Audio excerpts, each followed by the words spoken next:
তো hello friends, আমি Sandeep and আপনারা দেখছেন লার্নিং দুনিয়া 2.0 ইউটিউব চ্যানেল। তো ফ্রেন্ডস, আবারও কিন্তু আপনারা যারা এসএলএসটির নতুন নিয়োগের নোটিফিকেশন প্রকাশের আশায় ওয়েট করে থাকা চাকরি প্রার্থী রয়েছেন, তো মূলত তাদেরকে উদ্দেশ্য করে আজকের এই বিশেষ ভিডিওটা কিন্তু ক্রিয়েট করতেই হলো। দেখুন, অলরেডি আপনাদের জন্য সরাসরিভাবে কিন্তু বিশেষ কয়েকটি বার্তা উঠে এসেছে নিয়োগ প্রক্রিয়াকে কেন্দ্র করে। তবে সেই আপডেটগুলো তো সাইডে রয়েছেই। আপাতত আপনারা সকলেই জানেন যে আমাদের শুধুমাত্র সেপারেট করে এই এসএলএসটির নিয়োগ প্রক্রিয়া শুধু নয়, রাজ্যের প্রত্যেকটা ডিপার্টমেন্টের প্রত্যেকটা নিয়োগ প্রক্রিয়ায় টোটালি আটকে রয়েছে শুধুমাত্র রাজ্যের ওবিসি সার্টিফিকেট সম্পর্কিত চলতি জল্পনাটির কারণে। ইতিমধ্যে রাজ্য সরকারের পক্ষ থেকে বারংবার এই বিষয়ের উপর আপডেট দেওয়া হয়েছে যে রাজ্যের ওবিসি সার্টিফিকেট সম্পর্কিত চলতি মামলার নিষ্পত্তি না হওয়া পর্যন্ত তারা কিন্তু কোনো নিয়োগের ছাড়পত্র দিচ্ছে না। তো বিশেষ বার্তা এটাই যে অলরেডি কিন্তু আপনারা সেই কারণেই বারংবার ওবিসি সার্টিফিকেট সম্পর্কিত চলতি এই মামলাগুলো সম্পর্কে আপডেট জানার চেষ্টা করছেন। বর্তমান পজিশনে দাঁড়িয়ে আজকের ডেটে যে ভিডিওটা ক্রিয়েট করছি আর্জেন্ট বেসিসে, সেটাও কিন্তু এই ওবিসি সার্টিফিকেট সম্পর্কিত চলতি মামলাকে কেন্দ্র করেই। অলরেডি কিন্তু একটি বিশেষ আপডেট উঠে এসে যেটা ইতিমধ্যে সামাজিক গণমাধ্যম সূত্রে সকলের কাছে পৌঁছেও দেওয়া হয়েছে। তবে সেপারেটলি যাতে এসএলএসটির নতুন নিয়োগের জন্য ওয়েট করে থাকা চাকরি প্রার্থী যারা রয়েছে তারা বিষয়টা জানতে পারে, সেই কারণেই কিন্তু আজকের এই সেপারেট ভিডিওটা ক্রিয়েট করে আর্জেন্ট মোমেন্টে আপনাদেরকে আপডেটটা প্রোভাইড করছি। বিষয়টা হচ্ছে যে অলরেডি আপনাদের জন্য দুটো মামলা কিন্তু চলছে ওবিসি কেস নিয়ে, সেটা আপনারা আশা করি অনেকেই জানেন। বিষয়টা হচ্ছে হাইকোর্টে একটি মামলা কিন্তু চলছে এবং সুপ্রিম কোর্টে কিন্তু আরও একটি মামলা চলছে। সুপ্রিম কোর্টের মামলাটি মেন ফোকাসে রয়েছে, তবে হাইকোর্টেও কিন্তু চলতি মামলার উপরে আমাদের নজরদারি রাখতে হবে। হাইকোর্টে চলতি মামলার যে হিয়ারিংয়ের ডেট রয়েছে সেটা কিন্তু এই চলতি 12 তারিখ অর্থাৎ আগামীকালকে সিলেক্ট হয়েছে। বিষয়টি এমন যে ওবিসি মামলার যে হিয়ারিং ডেট সেটি কিন্তু 12 তারিখ ধার্য করা হয়েছে বলে খবর পাওয়া যাচ্ছে।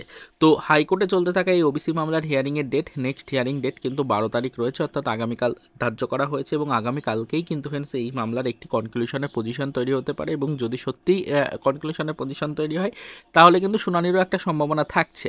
তো সেই কারণে আপনাদেরকে বলতে চাইছি যে রাজ্যে ওবিসি মামলা নিয়ে একটি বড় ধরনের কিন্তু জল্পনা চলছে আপাতত, সেটা সকলেই কিন্তু জানেন। তো ওবিসি মামলার এই চলতি জল্পনার মধ্যে হাইকোর্টে চলতে থাকা মামলা থেকে কিন্তু ফ্রেন্ডস একটি বড় ধরনের আপডেট আসার সম্ভাবনা থাকছে আগামীকালকে। তো প্রত্যেকটা চাকরি প্রার্থী অবশ্যই সুপ্রিম কোর্টের চলতে থাকা ওবিসি মামলার উপরে নজরদারি রাখার পাশাপাশি অবশ্যই হাইকোর্টে চলতে থাকা এই মামলাটির উপরে একটু ফোকাস রাখার চেষ্টা করুন।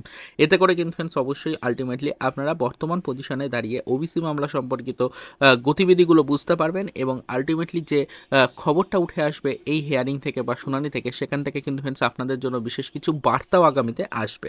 তো এটাই বলতে চাইছি, শুধুমাত্র এসএলএসটি বলে নয়, রাজ্যের প্রত্যেকটা ডিপার্টমেন্টের চাকরি প্রার্থীদেরকে কিন্তু ফোকাসে রাখতে হবে এই স্টেট গভর্নমেন্টের পক্ষ থেকে নেওয়া যে কেস বা মামলার গতিবিধি সেই দিকে। অর্থাৎ আপাতত কিন্তু রাজ্যের প্রত্যেকটা ডিপার্টমেন্টের চাকরি প্রার্থীদের নজরদারি রাখতে হবে হাইকোর্টে চলতে থাকা মামলা এবং সুপ্রিম কোর্টে চলতে থাকা মামলা দুটোর উপরেই। তো অবশ্যই মাথায় রাখতে হবে সুপ্রিম কোর্টে চলতে থাকা মামলারও কিন্তু হিয়ারিং ডেট রয়েছে চলতি মাসেরই 18 তারিখ, যেটা কম্পিউটার জেনারেটিং ডেট হিসেবে এখনও পর্যন্ত ফিক্সড করা রয়েছে। অবশ্যই সেদিকে নজরদারি আমরাও রাখবো, আপনারাও রাখুন। তবে তার পাশাপাশি অবশ্যই হাইকোর্টে চলতে থাকা মামলার হিয়ারিংয়ের দিকেও ফোকাস রাখুন। সেই কারণেই আপনাদেরকে বলতে চাইছি সকলেই কিন্তু আগামীকালকের ডেটে একটু হাইকোর্টের ওপর নজরদারি রাখবেন বা চ্যানেলের ওপর একটু নজরদারি রাখবেন। আগামীকালকে হিয়ারিং প্রসিডিওর সম্পন্ন হওয়ার পর যদি কোনো কনক্লুশনের পজিশন তৈরি হয় এবং যদি কোর্টের পক্ষ থেকে সত্যিই কোনো নির্দেশিকা শুনানির রূপে প্রকাশ পায় তাহলে সেটা অবশ্যই আমাদের চ্যানেলের ভিডিওর মাধ্যমে কিন্তু ডিটেলসে আপনাদেরকে আমরা জানানোর চেষ্টা করব। তো এইটুকুই বললাম, এসএলএসটির নতুন নিয়োগের জন্য ওয়েট করে থাকা চাকরি প্রার্থীরাও অবশ্যই কিন্তু আগামীকালকের ডেটটাকে মাথায় রাখবেন এবং হাইকোর্টের দিকে একটু ফোকাস রাখার চেষ্টা করবেন।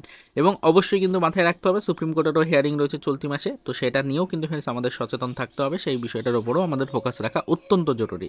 তো এইটুকুই বলার জন্য আজকের আর্জেন্ট এই ভিডিওটা ক্রিয়েট করলাম। আশা করি আপনারা সকলেই যারা এসএলএসটির নতুন নিয়োগের নোটিফিকেশন প্রকাশের আশায় ওয়েট করছিলেন তারা বর্তমান সিচুয়েশনটা বুঝতে পারলেন এবং ওবিসি মামলা সম্পর্কিত একটি গুরুত্বপূর্ণ বিষয় আশা করি আপনাদের জানা হলো। তো এটুকুই বলার জন্য ভিডিওটা ক্রিয়েট করেছিলাম। আগামীকালকের ডেটটাই মূলত আপনাদের জানানোর ছিল।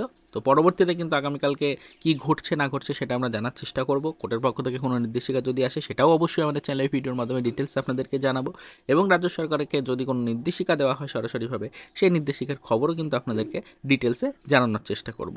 তো আপাতত এই পর্যন্তই, চলুন দেখা হবে নেক্সট ভিডিওতে। পরবর্তীতে আবারও আমাদের এসএলএসটির নতুন নিয়োগ রিলেটেড কিছু আদার্স অফিসিয়াল আপডেটের সাথে।